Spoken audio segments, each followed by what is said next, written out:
Welcome to the fabulous Florida Keys. From sensational seafood to delicious desserts and creative cocktails, Key West is the hotspot for Floridian cuisine. And because this trip is food-focused, I'm on the trail of one of my all-time favourites. The key lime pie, and I think I've found the best one I've ever tasted here at Kermit's Key Lime Pie Shop. Kermit, I met you, I think it was 12 years ago, it might be a bit longer than that, and I ate key lime pie for the first time, and it is still the best I've ever eaten all around the world. What's the secret? Key lime juice, sweetened condensed milk, egg yolk, and then you bake it. A lot of people are using regular lime juice, but the key lime is much different. It's a small fruit, full of seeds, and a lot more pucker than a Persian lime. Can I taste it? Absolutely. I'm just hoping they taste as good as it did when I first ate it over 12 years ago. Now, straight away, you can see, look how light it is, because he makes a custard. It's a custard with egg yolks, cream cheese, condensed milk, and then he bakes it, then chills it. But what you get is an amazing custard-like light key lime pie. Oh. The best I've ever eaten. What a relief. It's still superb. And before I leave, Kermit is keen for me to try his latest key lime treat. Now this is a key lime pie dipped in the best Belgian chocolate and stuck on a stick. And how light that is. Now, that moves key lime pie into a completely different orbit, and it's fantastic.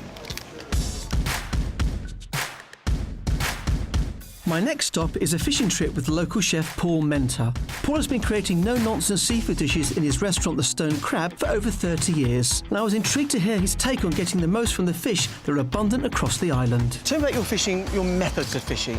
Why do you differ from everybody else? Well, we use basically three hands. First hand is the fisherman catching it, second hand is us receiving it, and the third hand is the consumer or the chef.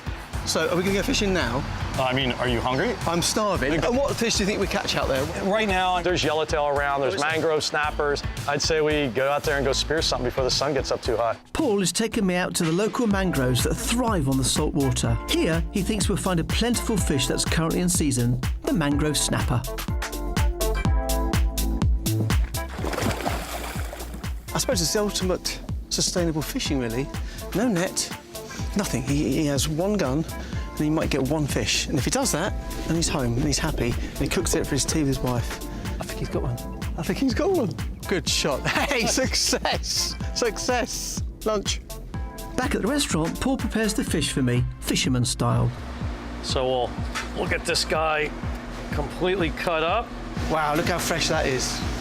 Look at that. We'll take some of these scraps out, and we'll see if the feed the sharks. We'll see if the kids are hungry and everything. Out there, sharks. Just right out here. Really? Seriously? Paul has sharks outside his restaurant. Here are the sharks, and here is the waste. Look at this. These nurse sharks could give you a nasty nip. They're a bit hungry, aren't they?